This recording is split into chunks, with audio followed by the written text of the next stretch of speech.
ngo bimeze bite nizere ko mumeze neza. Karibu kuri France Lifestyle, nizere ko mumeze neza muri amahoro.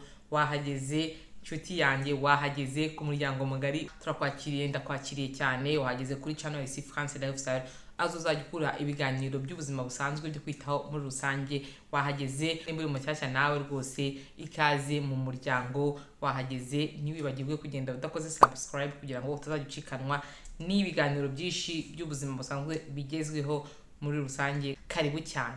Uyu munsi tugiye kuganira ku kintu cyerekeranye no kwita ku ruhu muri rusange. Uruhu haba mu maso cyangwa ku mubiri hasi rwose ni ngombwa cyane kwita ku ruhu rwawe. Ushobora kwita ku ruhu rwawe mu buryo butandukanye. Ushobora kwisiga amavuta, ushobora kwikuba, ushobora gukora amamaske y'uruhu, ushobora gukora scrub y'uruhu cyangwa exforia y'uruhu. Ni ibintu byinshi ushobora kwitaho ku ruhu, ariko uyu munsi tugiye kuvugana ku bintu byerekeranye no kwirinda imirasire y'izuba no kwirinda imirasire y'izuba. Mw'abantu mwe abantu benshi mutarasobanukirwa akamaro ko kwirinda imirasire y'izuba. Aya mavuta ikintu agiye amaze, hari abantu benshi bataramara kubisobanukirwa, kandi ni ngombwa cyane. Murabizi ko izuba ryica uruhu pe. Izuba ryica uruhu, nimba hari abantu batabizi uzirebe nko ku maguru. Hari igihe usanga ku maguru ufite amaguru y'umukara, cyangwa se hano ku maboko urabona ukuntu hari umuntu abambaye nk'umupira hano amaboko agera, ugasanga hano ni umukara, urubera hano haba hatwikiriye, ugasanga ni inzobe, ugasanga ntago amabara y'uruhu ahura, cyangwa se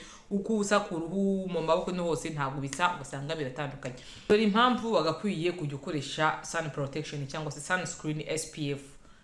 Ni byiza cyane kwirinda imirasire y'izuba. Utabizi ko nk'uko tubizwi cyangwa se twabyize, urabizi ko uruhu imirasire y'izuba yica uruhu. Hari igihe bibaho ko uruhu, hari igihe bibaho ko izuba ryacanye cyane, ugasanga n'igihe uri kukukora ukumva ari nko kukubaba kabisa, ukumva ari no kujyana ku ntuzarya izuba ryacanye ryakaze, bikaba ari ngombwa ko umuntu yakoresha SPF.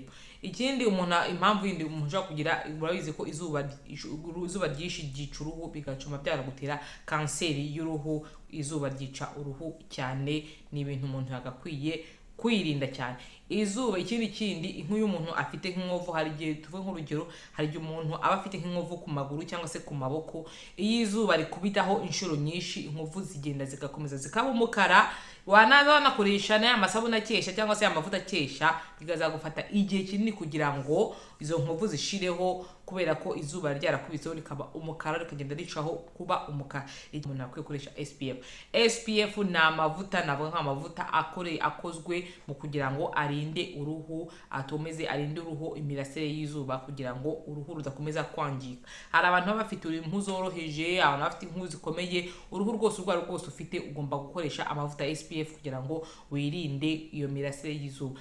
Cyane nk'abantu bisiga amavuta atukuza. Mw'abantu mwe nimwe bambere, ahubwo mwakwiye kujya mukoresha ntuza SPF, mwakwiye sunscreen kugira ngo mwirinde uruhu. Aya ma product mukoresha yica uruhu, anagenda yica uruhu. Urabona kuko ubwo mugenda mukoresha no ma product nibwo agenda atuma uruhu rwanyu rugenda rworoha cyangwa se ruba sensible. Uko izuba rigenda rikubita ku ruhu rwawe, ku bantu bitukuza bisiga amavuta atukuza cyangwa se aya mukorogo, uko murabizi ko byenda byica uruhu. Ikindi kandi byica n'abasirikare barinda uruhu rw'umuntu, bagenda bacika intege uko izuba rikubitaho. Rero niyo mpamvu usanga hari abantu benshi bisiga amavuta atukuza, uruhu rwagiye rwangirika, ugasanga uruhu rwawe ntago rumeze neza. Izuba rero iyo rikubiseho noneho bihita biba ibindi. Niyo mpamvu cyane abantu mukoresha amavuta atukuza mwakwiye kujya mukoresha sun protection. Ikindi ayo mavuta mwisiga mukajya muyasiga nimugoroba kugira ngo murinde uruhu rwanyu. Nimugoroba rwose nta hantu bihure n'izuba, uri mu rugo wayakoresha nimugoroba, wenda kumukindisiga amavuta asanzwe, ariko ntibibagire gukoresha SPF.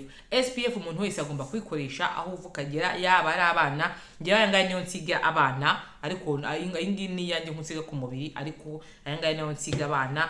Iyi ngiyi niyo nsiga mu maso, kuko mfite uruhu rw'amavuta. Iyi ngiyi ni iy'abana, iyi ngiyi niyo nkoresha ngiye ku ruhu, ariko nayo ni iy'abana, ariko utuntu tw'abana hari igihe tuba dukoze fresh cyane kabisa. Iyi niyo nkoresha, iyi ni iy'abana, iyi ngiyi niyo nkoresha. Sunscreen rero umuntu wese akabikoresha, waba uri mutoya uko ungana kose kugera ku musaza. Ni sunscreen ikintu wakwiye gukoresha, kuko izakurinda iyo mirasire y'izuba kugira ngo uruhu udakomeza kwangirika, birinda uruhu rwawe kurinda kurwara kanseri cyangwa se izo nkovu umuntu afite ku ruhu, kugira ngo zizakire vuba cyangwa zizagende vuba, utazamara igihe kinini ku ruhu. Ikindi nimba ugiye kugura SPF cyangwa niba ugiye kugura sunscreen ugomba kumenya guhitamo iya nyayo. Ariko brand ni nyinshi cyangwa amamarke ni menshi, ariko ugomba guhitamo, ushobora guhitamo, simbwiye ngo ujye guhitamo ngiye wingi ifite ni Nivea, ni nayo ni Nivea, ni izi ebyiri ni Nivea nuko zimeze ku ifoto. Niyo ntambwiye ngo ujye guhitamo izi ngizi, ariko ugomba guhitamo sunscreen, sun protection agiye afitemo navuga ngo amarevo. Izi ngizi zigiye zifite 50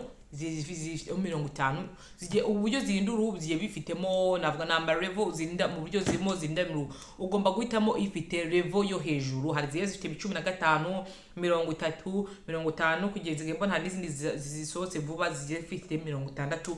Ugomba guhitamo sunscreen ifite hejuru ya 50 cyangwa kuri 50 kuzamura, kugira ngo kurinde imirasire y'izuba. Izi ifite low revo nago zirinda cyane, ariko uguhisemo izi revo iri hejuru cyane nizo nziza. Ugomba guhitamo iri ifite revo iri hejuru cyane, niyo ikurinda kugira imirasire y'izuba kugira ngo itazakwicira uruhu baba mu maso cyangwa se hose. Ugomba gukoresha sun protection, ugomba kwikira.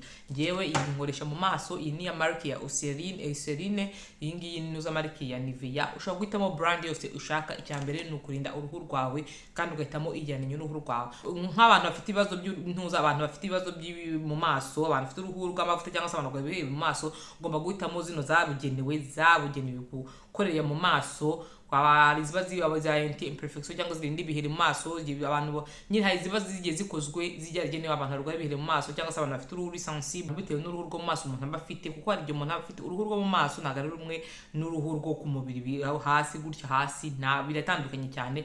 Ariko ushobora kugira uruhu rwo mu maso rw'amavuta hasi ukaba ufite uruhu rwose rwumagaye cyane, ni impu zigiye zitandukanye. Niyo mpamvu ngiye nkoresha ebyiri. Iyi ngiyi ni abantu bafite uruhu rw'amavuta bakunze kurwara uduheri mu maso.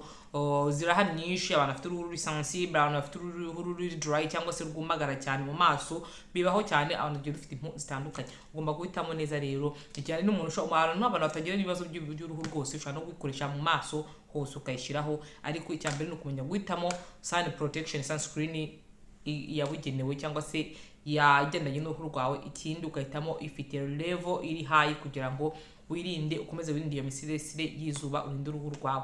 Ni ibintu bakwiye kujya ukora rwose, kwita ku ruhu rwawe ni ingenzi cyane. Abantu usanga ufite amaguru y'umukara ugasanga ntibisa mu maso, utanisigara amavuta y'amukorogo rwose ugasanga ukibaza n'ibiki ni izuba. Hari nk'abantu usanga bari basanzwe kuba bafite inzobe, ariko kubera izuba ryabiciye uruhu ugasanga babaye ukara ku buryo watangira no kwisiga ino sunscreen ugasanga rwose uruhu rwawe rutangiye gucya, uko rutangiye kujya rurinda imirasire y'izuba. Ni ibintu bibaho cyane, niyo mpamvu mugomba kujya mwirinda imirasire y'izuba, ukambara ingofero. Ikindi ntiwibagirwe kunywa amazi ni nziza ku ruhu. Ushobora kwambara ingofero cyangwa se ukirinda uko izuba rikubita cyane. Ikindi twirinda kujya ku zuba cyane, naryo ryica uruhu cyane. Ikindi sun protection ushobora kwishyiraho ku ruhu inshuro nyinshi ku munsi, nabyo ni sawa cyane. Nk'abantu bagiye ku maplage cyangwa se bagiye kuri beach ugashyiraho ku mubiri rwose, ni byiza cyane kwirinda imirasire y'izuba. Intoza SPF cyangwa se sunscreen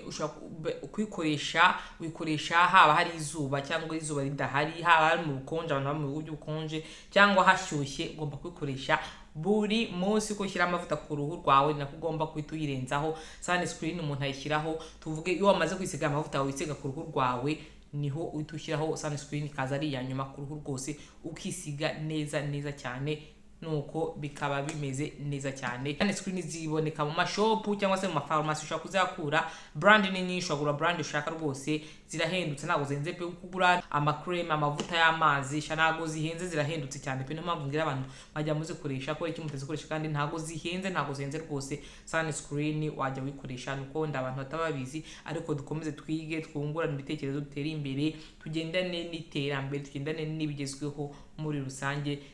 Murakoze gukomeza gukurikirana channel ya France Lifestyle. Nkangira subscribe nimba utarakandaho, ntugende udakanzeho kugira ngo utazajya ucikanwa. Ikindi kugira ngo ujye mu mubare w'umuryango wa France Lifestyle, ukomeze tubakire muri rusange. Hano wese arisanga. Murakoze, Imana amahoro ikomeze ibarinde. Ciao.